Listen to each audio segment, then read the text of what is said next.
পবিত্র ঈদ উল ফিতরের 2 দিন আগে বাংলাদেশ কমার্স ব্যাংকের 120 জন স্থায়ী চতুর্থ শ্রেণীর কর্মচারীকে বিনা অপরাধে বিনা নোটিশে স্ট্যান্ড রিলিজ করা হয়। কর্তৃপক্ষের দ্বারে দ্বারে ঘুরেও কোনো লাভ হয়নি। তাই তারা 16 এপ্রিল জাতীয় প্রেস ক্লাবের সামনে স্ট্যান্ড রিলিজ প্রত্যাহারের দাবিতে মানববন্ধন করেছে। আসসালামু আলাইকুম, জয় বাংলা, জয় বঙ্গবন্ধু। আমাদের আজকে এই জাতীয় প্রেস ক্লাবের সামনে দাঁড়ানোর কোনো কথা ছিল না।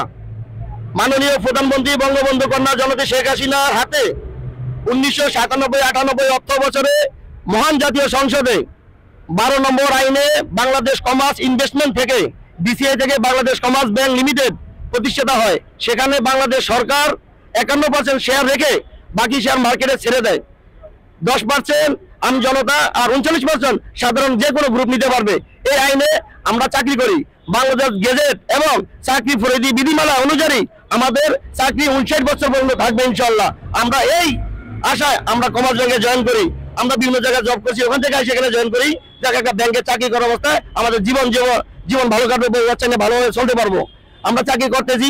গত 4/4/2024 আমাদের বোর্ড সভা অনুষ্ঠিত হয়। বোর্ড সভায় আমাদের অনুষ্ঠিত সভায় এরা উপস্থাপন করে যে আমাদের চাকরি আর বহাল রাখা যাবে না, স্থায়ী চাকরি রাখা যাবে না। তো আমাদের যে বোর্ড সভায় এটা যখন 51% সরকারের শেয়ার, সেখানে আমাদের বিভিন্ন সচিবালয়ের মন্ত্রণালয়ের সচিবরা, আমাদের এখানে ডাইরেক্টর আছে, যারা গ্রুপ অফ কোম্পানি তাদেরও ডাইরেক্টর আছে, এরা সবাই মিলে বলছে যে না, এই চাকরি ভার্নাল চাকরি কন্ট্রাকচুয়াল করা মানে ক্যাজুয়াল করা যাবে না, বা চাকরি থেকে বাদ দেওয়া যাবে না। সীমিত কয়জন লোক, 120 জন লোক এরা নাকচ করে দিয়েছে।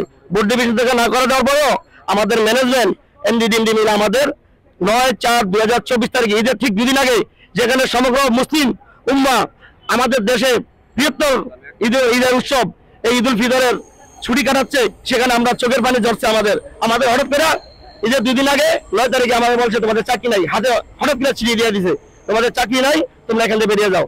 আমরা এটা আগে জানতে পেরে, ভবিষ্যতে জানতে পেরে আমরা ব্যাংকের managing director, deputy managing director এদের রুমে গেছি। স্যার, আমরা সীমিত কিছু লোক আমাদেরকে রাখেন, আমরা ব্যাংকে 1200-1300 স্টাফ আরো অফিসার আছে, এদেরকে প্রমোশন দিচ্ছেন, এদেরকে গাড়ি দিচ্ছেন, আমরা কয় টাকা বেতন পাই?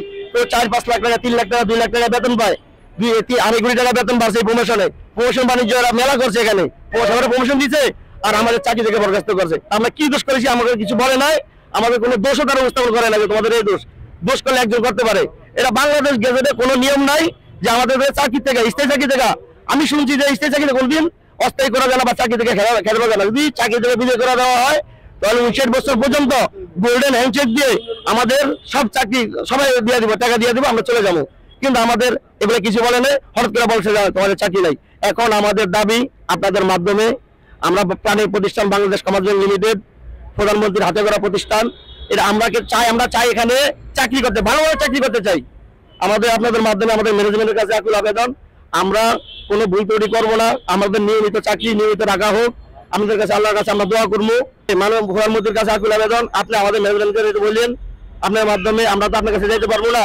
আপনি বাংলাদেশের মাননীয় প্রধানমন্ত্রী 3 প্রধানমন্ত্রী, টানা 3 বার প্রধানমন্ত্রী বঙ্গবন্ধু কন্যা, আপনার কাছে সালাম। আমরাও আমলিক করি, আমরা প্রতিষ্ঠানকে ভালোবাসি, আমরা আমলিককে ভালোবাসি। কারণ বাংলাদেশ সরকার যেমন ক্ষমতা আছে, তার হাতে করা ব্যাংক, প্রধানমন্ত্রীর হাতে করা ব্যাংক। আমরা চাই মাননীয় প্রধানমন্ত্রীর কাছে আপনাদের খবরটা পৌঁছে যাক।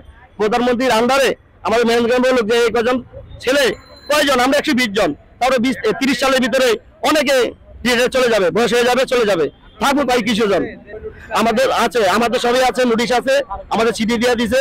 আর আমরা চাই আমরা এখানে চাকরি করতে, ম্যানেজমেন্টের বেতন আমরা চাকরি করতে চাই। আমাদের বেশি দাবি নাই, আমরা এখানে পার্মানেন্ট চাকরি আমাদের ফেরত চাই, পার্মানেন্ট চাকরি, স্থায়ী চাকরি ফেরত চাই। Report Shahjahan Chowdhury, NAN TV, Dhaka.